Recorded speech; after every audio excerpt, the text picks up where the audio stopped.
What's up everyone? John from ARTV over here on ARTV Extras. I wanted to post this just because it was going to be too long for me to talk about on like Instagram or Twitter or anything like that. And the point of this is that I just saw It Chapter 2. Obviously a big fan of It Chapter 1. Great film. Honestly, really enjoyed that movie. The child performances, the child actors were fantastic. And I was so excited. This was probably my most anticipated movie of the year. And when it comes to movies, unlike music, whereas I'm a music critic, I don't think I'm as hard to please when it comes to movies, because it's like, generally sometimes I can see at least something was put into it. It's like, all right, well, the sound design or the production or the acting or the writing, you know, there was something strong and I can enjoy it for that, whereas music's a little bit different. So not as hard to please there. It Chapter 2. We arrive at that. First fourth of the movie, I feel invested, okay? We get to meet the cast, which was definitely perfectly cast, I should say. All of them literally look like adult versions of themselves. But the only problem is that they also act like the child version of themselves. There was no character development. To me, it feels like they wrote down the fact that, okay, we've got these characters, and they do this, and Bill, he still has the list, but he's still insecure about this, and it's just a list of things that they have to hit, all of the points that they have to go over. And instead of developing them, they're just these characteristics, these extensions of a mannerisms of an adjective that was written on a piece of paper in a script. It feels so cut and dry. And I think some people talk about the breakout actors in this film. Oh, they did a great job.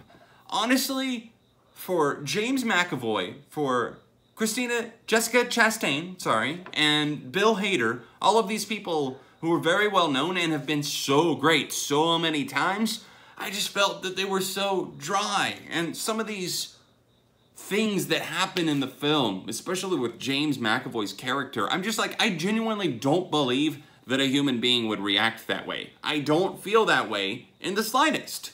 The humanity is lost, and whereas the first time I cared about the kids, the characters, and them getting out from it, escaping it, whatever it is, whatever form it is taking, now they're just characters. And I'm actively rooting for some of them to hopefully die at some point in the film, because I genuinely don't care, and they get that irritating. I did not find the character of Richie to be funny this time because they're relying on the fact that, oh, he's still just like he was 27 years ago, which we're led to believe some ambiguity there because 27 years after the original film. Well, in the first one, they were like 13 years old, if I'm not mistaken, right? Which, let's do the math right there. Add 30 to it, 33, 7 more years. They're supposed to be 40 years old, so they reference the fact that they'll be 70 the next time. Almost makes sense, I suppose. But all of these things that have allegedly changed and they're starting to remember actually don't really make that much sense, and it seems like they're just scared of the same exact things that they were when they were 12 to 13 years old.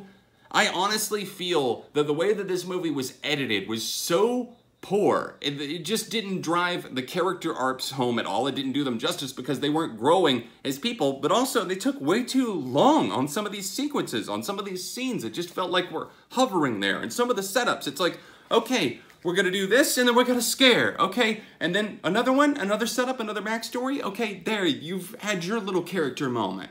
It's fine. And they just rinse and repeat that. And there's so many sequences where it's just like, okay, well, we're gonna lead up to this and then get scared. And speaking of getting scared, this movie was not scary. There was a couple of moments in the first half, the first fourth, I think I would say, that I found very creepy, a little bit disturbing. And I was invested during that time because I was very interested to see where the story would progress to. Well, as the story continues to unfold, things get less scary, even though it's trying to be so intense. They show their villain way too much. Pennywise is everywhere in this film.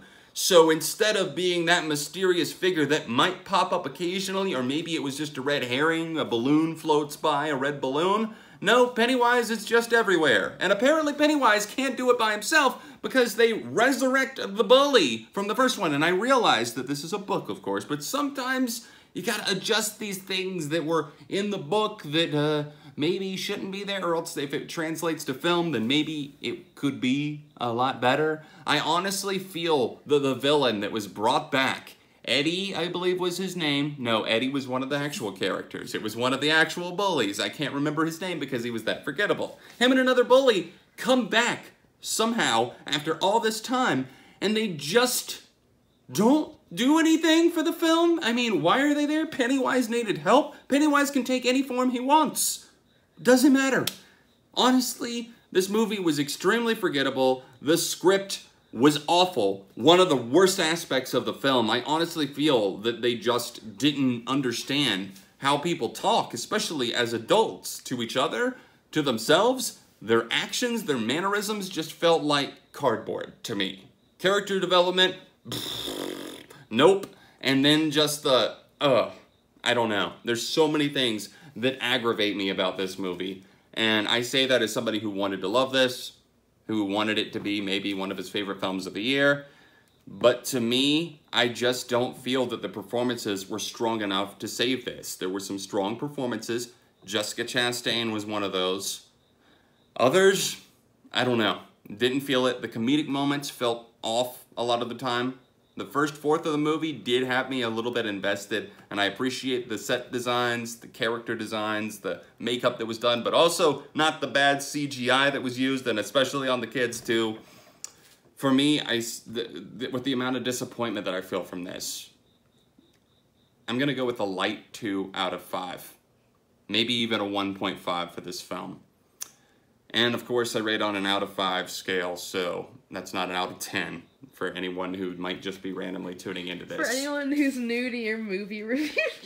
Exactly. For anyone, I actually almost started that at one point, so... Okay.